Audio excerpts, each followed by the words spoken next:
Magandang araw sa inyong lahat. Welcome back na naman sa channel na ito. Ngayon, may ibabahagi na naman ako sa inyo na panibagong video.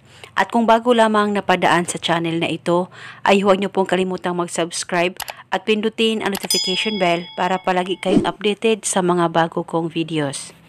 Matagal na bang hindi nagpaparamdam ang mahal mo, asawa mo, boyfriend o girlfriend mo, o kahit kamag-anak mo na matagal nang hindi nagpaparamdam sa inyo, ay pwedeng gawin ang ritual na ito at ito ay sobrang epektibo basta buo lamang ang loob at tiwala niyo sa paggawa nito. Ang gagawin mo lamang ay isulat mo sa papel ang pangalan at apelyido niya ng isang beses at sa ibaba isulat mo rin ang kanyang contact number o kahit na anong contacts na meron ka sa kanya ay pwedeng isulat ito. At sa likod ng papel ay isulat mo, ikaw ay magpaparamdam sa akin ngayon mismo. Isulat mo lamang ito ng isang beses. At pagkatapos, hawakan mo muna ang papel.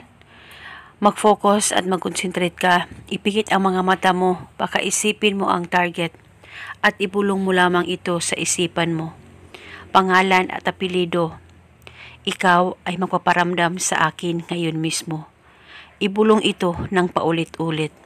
At pagkatapos, tupiin mo ang papel kahit ilang tupi at ilagay ito o iipit ito sa likod ng case ng cellphone mo.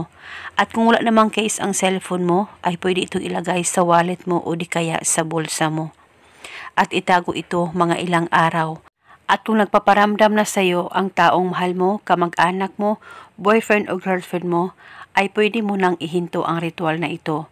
Sunugin mo lamang itong papel. At pwede mo ito bulungan araw-araw sa kahit na anong oras na gusto mo. Kung nasa likod ng cellphone mo, ay wag mo lang kunin ang papel. Bulungan mo lamang ang likod ng case ng cellphone mo. At kung nasa bulsa mo, pwede mo itong kunin at hawakan at saka ibulong yung hiling. At ito muna sa ngayon, at kung kayo ay may katanungan, mag-comment lang po kayo sa baba. Maraming salamat po sa panonood. May God bless.